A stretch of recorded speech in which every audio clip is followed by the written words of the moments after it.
It's an uncomfortable question, mostly because we are taught from a very young age that comfort is the ultimate destination.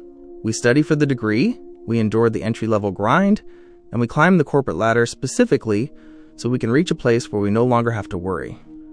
But there is a silent, mathematical danger in reaching that plateau too early. It is the moment when your salary is high enough to cover a nice apartment, a reliable car, and a few premium subscriptions, but just low enough to ensure you never actually achieve true financial independence. Imagine a 32-year-old marketing manager in Chicago, or perhaps a senior analyst in Lyon. We'll call her Sarah. Sarah earns $85,000 a year. After taxes and social contributions, she sees about $5,300 hit her bank account every month. For the first few years of her career, Sarah was hungry. She lived with roommates, took the bus, and watched every penny. But now she has arrived. She rents a quiet, modern flat for $2,000.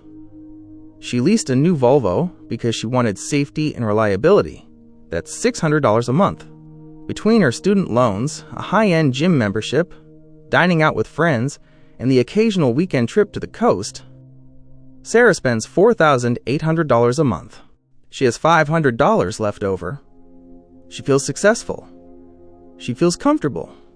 And because she feels comfortable, the fire that drove her to negotiate for raises, seek out new skills, or start a side venture has quietly gone out. She has enough to enjoy her Tuesday nights, but not enough to change the trajectory of her life. This is the comfort trap. The system is designed to keep people like Sarah exactly where they are.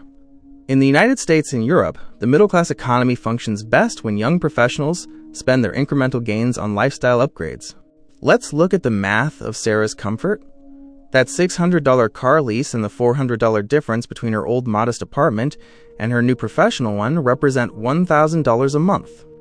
If Sarah had maintained her slightly less comfortable lifestyle for just 5 more years and invested that $1,000 into a diversified low-cost index fund, she would have $65,000 in capital, even with conservative market growth. Over 25 years, that single 5-year window of discomfort would grow to nearly $500,000. By choosing comfort today, Sarah is effectively paying $500,000 for a leather interior and a shorter commute. The psychology behind this is subtle. It's called hedonic adaptation. As humans, we are wired to get used to our surroundings very quickly. The first month Sarah lived in her nice apartment, it felt like a triumph. By the 6th month, it was just home. The luxury became the baseline. To feel that same success again, she will eventually need a bigger house or a more expensive car. This creates a psychological dependency on the paycheck. When you are comfortable, you become risk-averse. You stop looking for better opportunities because you are afraid of losing the good life you've built. You begin to value security over growth, unaware that in a globalized economy, there is no such thing as permanent security, only your ability to adapt and provide value. If Sarah ignores this, the long-term impact is a form of financial stagnation. She will reach her 50s with a high standard of living, but almost zero net worth outside of her primary residence and a modest retirement account.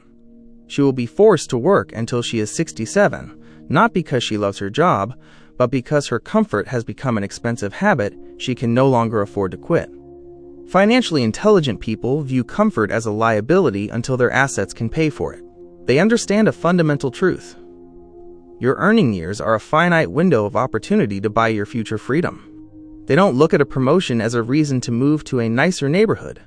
They look at it as a way to accelerate their exit from the mandatory workforce. They practice what is known as strategic discomfort. They drive the older car for 3 years longer than they need to. They live in a home that is 20% less expensive than what the bank says they can afford. They do this not because they are cheap, but because they are hyper-aware of the math. They know that every dollar kept in their control today is worth $10 of freedom in the future. The goal isn't to live a life of misery. It is to recognize when a reward is actually a tether. If your lifestyle requires every cent of your high salary to maintain, you aren't successful. You are just a high-income tenant in your own life. Take a look at your recurring expenses this evening. Not the emergencies, but the comforts. Ask yourself if the pleasure they provide is worth the years of labor you are trading for them. Real ambition isn't about having the best of everything right now. It's about having the sovereignty to choose what your life looks like 10 years from today. If you value this analytical approach to personal finance, you may find it helpful to subscribe for future insights.